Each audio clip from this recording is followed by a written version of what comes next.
সুপ্রিয় ভিউয়ার্স, আশা করি সবাই ভালো আছেন। নতুন আর একটা রেসিপি দেখার আমন্ত্রণ জানাইয়া শুরু করি। আর আজকে সুন্দর একটা রেসিপি, অনেক মজাদার। তো আজকে আমি বাইং মাছ বোনা করি, আর তো কীভাবে বোনা করি আর শেয়ার করবো। বাইং মাছ খাইবা কিন্তু টেস্ট করব মাংসের টেস্টে আজকে আমি বাইং মাছ বোনা করি। আর তো দেখতে থাকা সম্পূর্ণ রেসিপি, আশা করি ভালো লাগবো। ভালো লাগলে লাইক, শেয়ার অ্যান্ড কমেন্ট করবা। নতুন যারা শিখরা কোনো উপকারে যদি আয়, একটু উপকারে আয়, প্লিজ প্লিজ শেয়ার করবা আর সাবস্ক্রাইব করে নিবা। এইখানের মাঝে বেশ কিছু বাইং মাছ নিছি। বাইং মাছ বোনা খাইতে খুবই ভালো লাগে, সবারই কম বেশি পছন্দের বাইং মাছ। তো মোটামুটি বড় সাইজের পিস করিয়া করিয়া এরকম কাটিয়া নিছি, আরও ছোটো সাইজ করিয়া নিলেও হইব।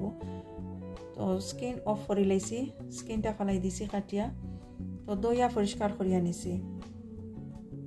বাইং মাছ রান্না করতে হইলে যেসব উপকরণ লাগে ওগুলো আমি রান্না করার সময় শেয়ার করবো, কিতা কিতা লাগে। তো এখন আমি রান্না শুরু করি। আর এদিকে একটা হাঁড়ি গরম করিয়া নিছি, কড়াই গরম করিয়া নিছি। এখন দিয়ার সানফ্লাওয়ার অয়েল 1/4 কাপ, তেল সামান্য গরম করে নিয়ার। গরম তেলের মাঝে আস্ত জিরা দিয়ার, কিউমিন 1/4 টিস্পুন, এটা অপশনাল, আমার কাছে ভালো লাগে এই কারণে দিয়া দিলাম। সাথে দিয়ার গ্রিন চিলি, কাঁচামরিচ একটা, গ্রিন চিলি আমি 4 পিস করিয়া কাটিয়ে নিচ্ছি। খুব সুন্দর একটা ফ্লেভার হয়। জাস্ট একটু মিক্স করে নিয়ার। বড় সাইজের একটা পেঁয়াজ দিয়ার, 1 কাপ হয়েছে এখানের মাঝে। বড় সাইজের পেঁয়াজগুলো, সাদা পেঁয়াজগুলো তেলের সাথে একটু মিক্স করিয়া নিব। যেহেতু একটু বোনা করতাম এই কারণে পেঁয়াজও একটু বেশি লাগে। আর এটা আসলে নির্ভর করে সে কতটুকু দিতা, যেরকম ঠিক রাখতা সস, অথবা পাতলা অথবা ঠিক কতটুকু ঘন রাখতা, এই অনুপাতে পেঁয়াজ দেওয়া। এখন 2 মিনিটের লাগে কাবার করে রাখি। আর তো 2 মিনিট পরে দেখাই আর একটু নরম ওর পেঁয়াজ, হালকা একটু সফট ওর। এখন আমি কিছু পেঁয়াজ বাটা দিয়া দিই এখানের মাঝে। 1/4 কাপ পেঁয়াজ বাটা দিয়ার। এখন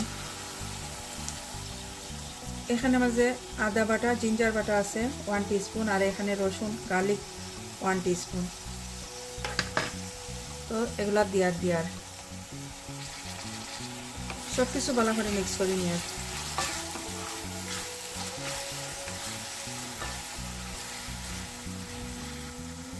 টেস্ট অনুযায়ী সল্ট দিয়ার, এখানের মাঝে লবণ দিয়া দিলাম, দিয়ে আবারও ভালো করে মিক্স করে নিয়ার। এখন আবারও ভালো করে মিক্স করে নেওয়ার পরে খাবার করে নিয়ার কিছু সময় লাগে। 5 থেকে 6 মিনিট পরে দেখাই আর আমি খুব অল্প গ্যাস দিয়া দিছিলাম। সুন্দর একটা কালার আইছে, পেঁয়াজের যে গন্ধ ভাব এগুলা গেছে। এখন আমি কিছু পানি দিব। পানি দিয়া পানির সাথে এই পেঁয়াজ বালা করে কষাই নিব আরো 2 মিনিট। 2 মিনিটও লাগে আবারও খাবার করে দিয়ার। মিডিয়াম টু লো গ্যাসে 2 থেকে 3 মিনিট আমি রাখছি। আর আরো 2 বার আমি নাড়াচাড়া করিয়া দিছি যাতে নিচের দিকে পুরা না ধরে। এখন কিছু স্পাইস অ্যাড করবো এখানের মাঝে। চিলি পাউডার দিয়ার, মরিচের পাউডার 1.5 টিস্পুন, 1.5 চামচ দিয়ার মরিচের পাউডার, ধনিয়া পাউডার 1.5 চামচ দিয়ার 1.5 টিস্পুন। জাল যদি খাইতে চাই না একটু বেশি, তাহলে আর একটু মরিচ দিয়ে দিতে পারবা। 1 টিস্পুন জিরা powder, cumin powder 1 teaspoon, 1 teaspoon turmeric powder, 1 teaspoon থেকে একটু কম দিলাম। Mix curry powder 1 teaspoon. Mix curry powder না থাকলেও কোনো অসুবিধা নাই, এমনিতেই অনেক টেস্টি হয়। আমার হাতের কাছে আছে এই কারণে আমি মিক্স কারি পাউডার দিয়ে দিলাম, আর আমার কাছে এই টেস্টটা একটু ভালো লাগে। তো ভালো করে মিক্স করে নিয়ার সব কিছু। 1 মিনিট আমি এইভাবে ভালো করে মিক্স করিয়া নিব, আর সব সময় নাড়াচাড়া করিয়া রাখবো যাতে নিচের দিকে পুরা না ধরে। 1 মিনিট হয়ে গেছে। এখন আমি কিছু পানি দিয়া দিব, 1/2 কাপ পানি দিয়া 1/2 কাপ পানি দিয়া ভালো করে মিক্স করিয়া আরও কিছু সময় আমি কষাইয়া নিব। ভালো করে মিক্স করিয়া নিছি। এখন আমি ভালো করে মিক্স করিয়া নিছি। মিডিয়াম টু লো হিটে 5 থেকে 6 মিনিট আমি কষাইয়া নিব। আর মাঝে মধ্যে 2-বার নাড়াচাড়া করিয়া দিব। 5-6 মিনিট পরে দেখাই আর কীরকম হয়েছে। মশলাটা ভালো করে কষানি হয়ে গেছে আর তেলগুলা উপর দিকে বাসিয়া উঠিছে। আর আমি আরও 2-3 বার ভালো করে নাড়াচাড়া করিয়া দিছিলাম। এখন আমি মাছগুলা এখানের মাঝে দিয়া দিব।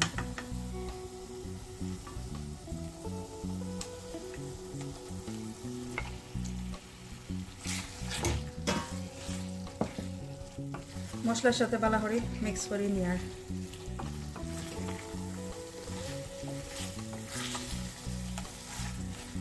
এখন আবারও কভার করিয়া রাখবো 3-4 মিনিটও লাগি। 3-4 মিনিট পরে দেখাই আর কীরকম হয়েছে। মাশাআল্লাহ অনেক সুন্দর একটা কালার আইছে আর খুব সুন্দর একটা গ্রান বাইরেছে। তো আমি মাঝখানে একবার ভালো করে মিক্স করিয়া দিছিলাম নিচের দিকে যাতে পুরা না ধরে। তো আবারও কভার করে দিয়ার আরও 4-5 মিনিটও লাগে। আরও 5-6 মিনিট পরে আমি দেখাই আর কীরকম হয়েছে। তো প্রায় আমি 10 মিনিট কষাইয়া নিছি মশলার সাথে। তো আর অনেকগুলো পানিও বাইর হয়েছে, দেখতে পারো অনেকগুলো পানিও বাইর হয়েছে। তো আর কষাইয়ার না, এখন আমি পর্যাপ্ত পরিমাণ পানি দিয়া দিব যাতে মাছ ভালো করে সিদ্ধ হয়। আর সিদ্ধ হওয়ার পরে যতটুকু জল রাখা দরকার এই অনুপাতে আমি এখন পানি দিয়া দিয়ার। মাছ সিদ্ধ হইতে তেমন একটা বেশি সময় লাগে না। তো আমি পর্যাপ্ত পরিমাণ পানি দিয়া দিছি, মাছও সিদ্ধ হয়ে যাব ভালো করে আর একটু একটু জল জল রাখবো। এখন আমি কভার করে দিয়ার কিছু সময়ের লাগে। আরও 6-7 মিনিট পরে কীরকম হয়েছে। জলটা অনেকটা টানিয়ে আইছে আর কেউ কেউ এরকম জল জল খাইতে ভালো পায় আর কেউ কেউ আর একটু ঘন জল খাইতে ভালো পায়। তো আমি আর একটু ঘন করিয়া রাখবো। কভার করে রাখি আর আরও 4-5 মিনিট লাগে। তো এরই মাঝে আমি আরও আস্তে আস্তে 4-5টা কাঁচামরিচ দিয়া দিলাম। এদিকে আমার রান্নাটাও শেষ হয়ে গেছে। আমি এরকম জল জল রাখবো, ঠান্ডা হওয়ার পরে আরও জলটা কমিয়ে আইব। উপর দিকে কিছু পেঁয়াজের পাতা আমি দিয়া দিলাম। এখন আমি চুলা অফ করে লই আর আমার রান্না শেষ হয়ে গেছে। 5 মিনিট পরে আমি ডিশ আউট করবো। 5 মিনিট পরে দেখাই আর কালারটা অনেক সুন্দর আইছে। এখন আমি ডিশ আউট করবো।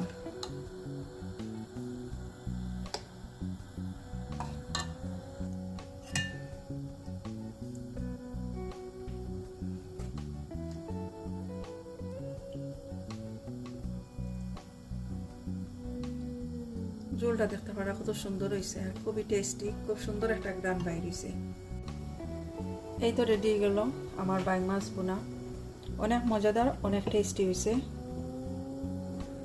তো যদি ভালো লাগে আমার আজকের এই recipe please like share and comment করবা। আর নতুন যারা সাবস্ক্রাইব করিয়ে নিবা, অলরেডি সাবস্ক্রাইব করছেন যারা থ্যাংক ইউ সো মাচ। ভালো থাকুক। আজকে এই পর্যন্তই বিদায় নিচ্ছি। আল্লাহ হাফেজ।